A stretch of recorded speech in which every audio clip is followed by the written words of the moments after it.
হজ্জের মধ্যের আমলগুলি সংক্ষিপ্তভাবে আপনাদেরকে অবগত করা এই আমাদের এই প্রোগ্রামের উদ্দেশ্য।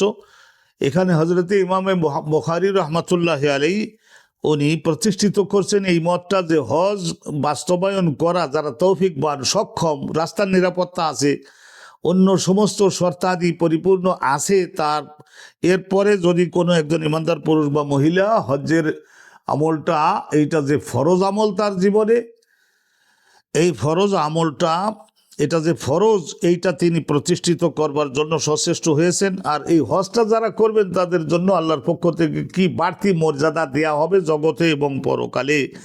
তো এই বিষয়টা প্রতিষ্ঠিত করবার জন্য প্রথমে কোরআনুল করিম থেকে একখানি আয়াতের খণ্ড তিনি উল্লেখ করেছেন। ওয়ালিল্লাহি আলান নাসি হিজ্জুল বাইতে, একমাত্র আল্লাহর জন্যই, অন্য কোনো উদ্দেশ্যে না, একমাত্র আল্লাহর জন্যই এইটা আলান নাসে মানব জাতির উপরে ফরজ করে দেওয়া হয়েছে। এখানে আলা এর দ্বারা ফরজ করে দেওয়া হয়েছে হিজ্জুল বাইতে, কাবা ঘরে উপস্থিত হয়ে সেখানে কাবা ঘরকে কেন্দ্র করে হজের ইবাদতটা বাস্তবায়ন করা।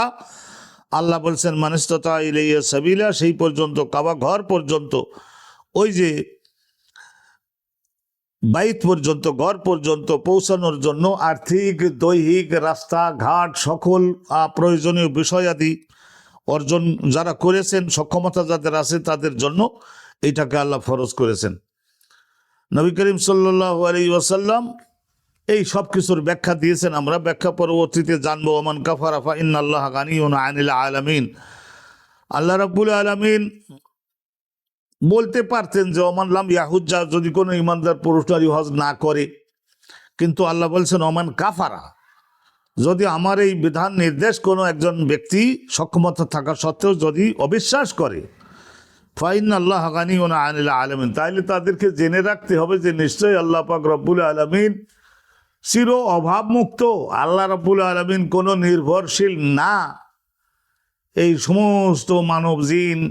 সমস্ত মানব জিনের এই ইবাদতের থেকে আল্লাহ রাব্বুল আলামিন অভাব ও মুক্ত। আল্লাহর কোনো প্রয়োজন নাই। প্রয়োজন হলো মানবের নিজেদের ক্ষতি সে নিজেই সাধন করে যে হজটা করলো না। তো এই যে কোরআন শরীফের একখানা আয়াত হজরত ইমাম বুখারী উল্লেখ করলেন, তারপরে সংক্ষিপ্ত একখানা হাদিস উনি উদ্ধৃত করছেন। আজকে এই হাদিসখানার বাংলা অনুবাদ সনদ সহ আমরা আপনাদের সামনে উত্থাপন করে দিচ্ছি। এর মাধ্যমে আমি খুব উত্তমভাবে জেনে বুঝে নিতে পারবো যে হজ্জে যোগদান করা এটা কি পরিমাণে গুরুত্বপূর্ণ ইবাদত।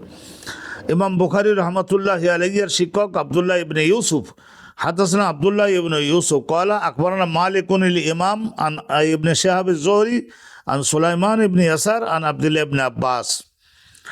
হযরতে ইমাম বুখারী রহমাতুল্লাহ শিক্ষক তো আব্দুল্লাহ ইবনে ইউসুফ, তার শিক্ষক হযরতে ইমাম মালিক, তার শিক্ষক ইবনে শিহাব জোহরি, তার শিক্ষক সুলাইমান ইবনে ইয়াসার, তার শিক্ষক আব্দুল্লাহ ইবনে আব্বাস। তিনি একটা ঘটনা বর্ণনা করছেন। আব্দুল্লাহ ইবনে আব্বাস ক্বালা কান আল ফদলু, এই যে ফজল ইবনে আব্বাস ওনার ভাই, কান আল ফদলু রাদিফা রাসূলিল্লাহ, রাসূলুল্লাহ সাল্লাল্লাহু আলাইহি ওয়াসাল্লামের নিজের মারপেটের তো আর কোনো ভাই ছিল না। এই জন্য চাচাতো ভাইদেরকে খুবই আদর করতেন, গড়ে তোলবার জন্য চেষ্টা করতেন। তো হজরতে আব্দুল্লাহ ইবনে আব্বাস উনি বর্ণনা করছেন যে একবার ফজল ইবনে আব্বাস রাসূলুল্লাহ সাল্লাল্লাহু আলাইহি ওয়াসাল্লাম উটের পিঠে সামনে আর ওনার পেছনে, ওনার কাঁধে ধরে রয়েছেন হজরতে ফজল ইবনে আব্বাস। ফাজাআত ইমরাতুন মিন খাসাম গোত্রের একজন মহিলা নবী পাক সাল্লাল্লাহু আলাইহি ওয়াসাল্লামের খুব কাছাকাছি উপস্থিত হলেন এবং উপস্থিত হয়ে একটা প্রশ্ন করবেন, হজ সংক্রান্ত বিষয়ে প্রশ্ন করবেন, জেনে নেবেন, আমলে আনবেন। তো ফাজাআল আল ফদল ইয়ানজুরু ইলাইহা, হযরতে ফজল ইবনে আব্বাস উনি ইয়ানজুরু ইলাইহা, ওই মহিলার দিকে বারবার তাকাচ্ছিলেন। ও তানজুরু ইলাইহা, সুদর্শন হওয়ার কারণে সেই মহিলাও ফজল ইবনে আব্বাসের দিকে তাকাচ্ছেন।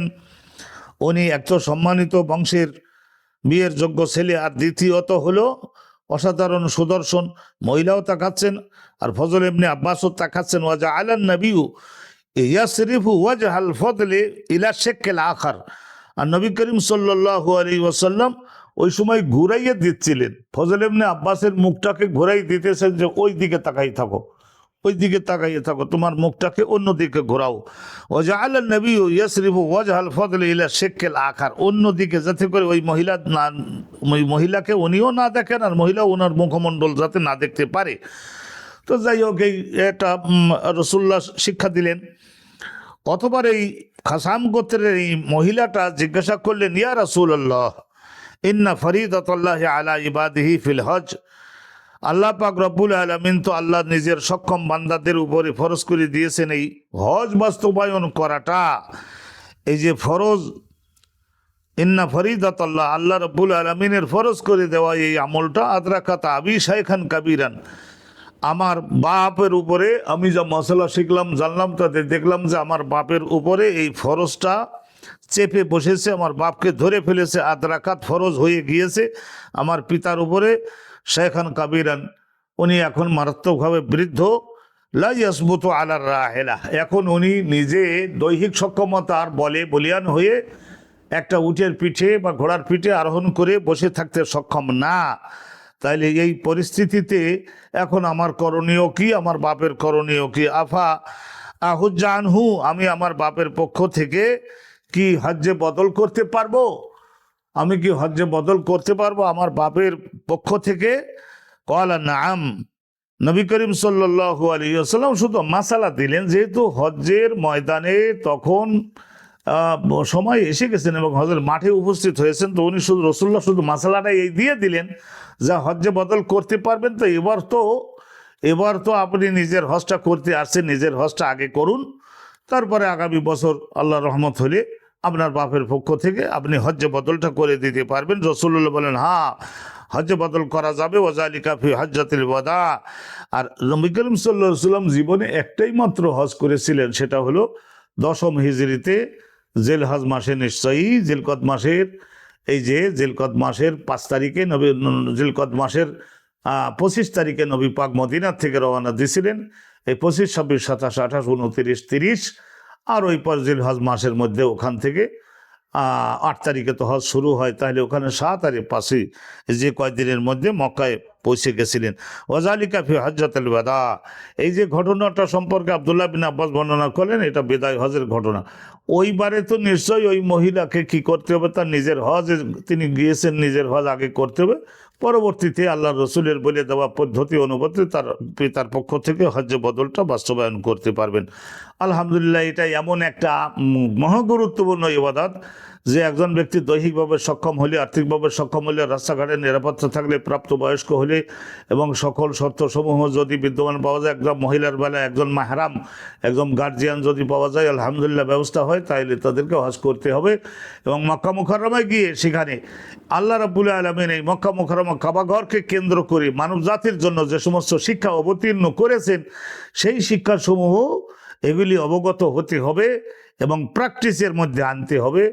আল্লাহ পাক রব্বুল আলামিন এর সেই বিষয়গুলি অবগত হয়ে নিজে দেশে ফিরে ব্যাক করে আল্লাহর সেই বিষয়গুলি প্রচার করবার জন্য, বাস্তবায়নের জন্য জীবন দিয়ে, অর্থ দিয়ে চেষ্টা করতে হবে। এই জন্যই তো হজটা ফরজ করা হয়েছে।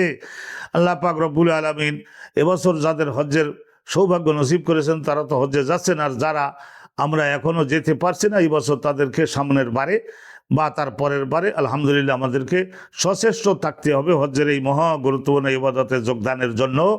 আল্লাহ পাক রব্বুল আলামিন জাগতিক এবং আখিরাতের সকল মঙ্গলে হজ্জের মধ্যে রেখেছেন।